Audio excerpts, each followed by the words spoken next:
nisiwe mwingi wa maneno kwa sababu muda naona unaelekea mwisho.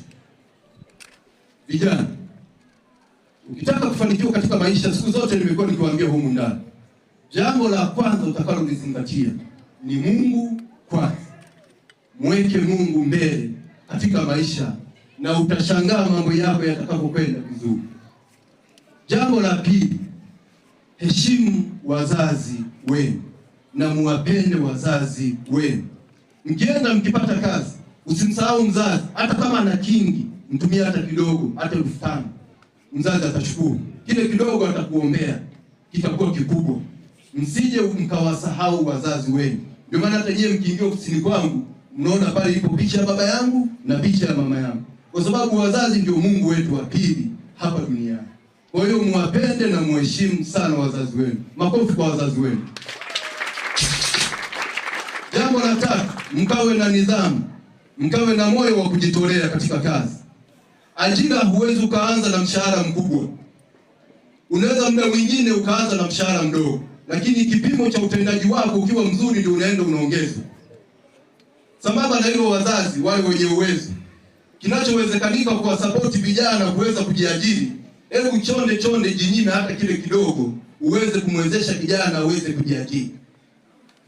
Kama ni umeme, mfungulie hata duka la vifaa vya umeme, muwezeshe katika mambo mengine, hata ofisi, ili awe na yeye ni contractor wa mambo ya umeme. Lakini la mwisho kabisa, vijana, msisahau kujiendeleza. Kujiendeleza ni jambo la muhimu sana. Mimi nipo hapa bado nakomaa na PhD, sijamaliza. Lakini nakomaa nayo, sijaacha kusoma. Muona hata nimeenda hata juzi kwenye course ya instructor, nimesoma. Na bado nakomaa pia na fani nyingine humu, na muda si mrefu na mimi nitaanza kufanya mitihani hii ambayo wenyewe mnaifanya.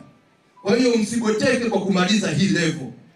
Katika mkondo wa mali ambao umeanzishwa Tanzania, ina maana ifikapo 2050 inatakiwa shule zote za Tanzania zitoe mafunzo ya ufundi. Shule zote za Tanzania, shule zote za sekondari. Sasa tunakuja tunaangalia walimu hawapo, walimu ni wachache. Hapa mna vijana wenzenu waliomaliza hapa level 3. Na tumewapa fursa za ajira hapa. Na wanasoma ualimu. Kanda ya Ziwa niliwauliza, kanda ya Ziwa mnaosoma ualimu mko wangapi? Wako 9. Kanda ya Ziwa wanasoma walimu 9.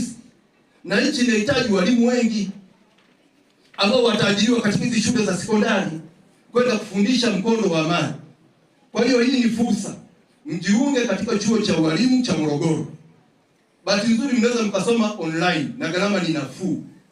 Hata wao wanasoma online. Maasesa wao wamekuja hapa ukiwasesi, wote nyewe mlikuwa mnawaona na wanasoma online. Yupo Mgaya, yupo Sospita, yupo Elia. Na wanasoma online na wanafanya kazi hapa. Kwa hiyo na nyewe msije mkaboteka. Inatakiwa mjiendeleze, mfike mbali. Ukiwa na maono ya mbali, Mungu kufungulia njia zaidi. Mungu hata kufungulia njia zaidi kama maono yako si ya mbali, kama maono yako si mapana. Wazungu wanasema when you think big you become big. If you think small you remain small. Kwa hiyo ni vizuri ukajitahidi, ukawaza makubwa hata kama usipoyafikia, lakini kuna sehemu Mungu atakufikisha na jitihada zako zitaonekana. Kwa hiyo msije mkaboteka na hii level, naomba mjiendeleze, mfike mbali zaidi na muendelee kuwa vijana wa mfano kutoka Tarime VTC. Baada ya kusema hayo, Mungu naomba awabariki. Mungu bariki wazazi, wageni wote waalikwa, mgeni rasmi naomba Mungu awabariki. Na baada ya kusema hayo, asanteni kwa kunisikiliza.